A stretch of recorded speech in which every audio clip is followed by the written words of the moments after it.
চাঁপাইনবাবগঞ্জ ২৫০ শয্যা বিশিষ্ট জেলা হাসপাতালে হামের রোগীর সংখ্যা বেড়ে যাওয়ায় আইসোলেশন ওয়ার্ডে তীব্র সংকট তৈরি হয়েছে। জায়গার অভাবে অনেক শিশুকে মেঝেতে চিকিৎসা দেওয়া হচ্ছে। প্রতিদিন শতাধিক রোগী ও তাদের অভিভাবকের চাপ সামাল দিতে হিমশিম খাচ্ছে হাসপাতাল কর্তৃপক্ষ। হাসপাতালে হামের উপসর্গ নিয়ে আসা রোগীর সংখ্যা দিন দিন বাড়ছে, কিন্তু বিপরীতে রয়েছে মাত্র একটি আইসোলেশন ওয়ার্ড। ছোট একটি কক্ষে প্রতিদিন গড়ে ৫০ থেকে ৭০ জন রোগী রাখা হচ্ছে। শুরুতে ৫টি, পরে ২০টি বেডের ব্যবস্থা করা হলেও বর্তমানে অতিরিক্ত রোগীর কারণে মেঝেতেই রাখতে হচ্ছে শিশুদের।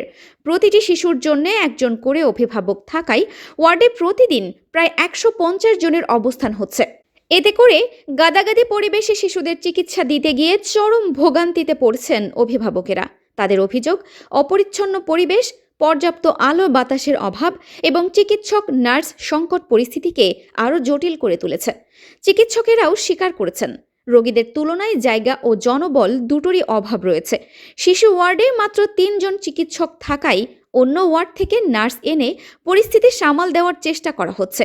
হাসপাতাল কর্তৃপক্ষ জানায়, অন্য কোনো খালি জায়গা না থাকায় কিডনি ডায়ালিসিসের জন্য নির্ধারিত স্থানে অস্থায়ীভাবে হামের আইসোলেশন ওয়ার্ড চালু করা হয়েছে।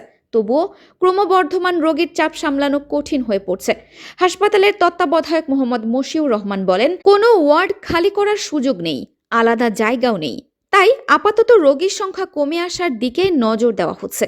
উল্লেখ্য, গত মার্চ থেকে এপ্রিলের প্রথম সপ্তাহ পর্যন্ত এই হাসপাতালে হামের উপসর্গ নিয়ে চিকিৎসা নিয়েছে প্রায় ৫৫০ শিশু।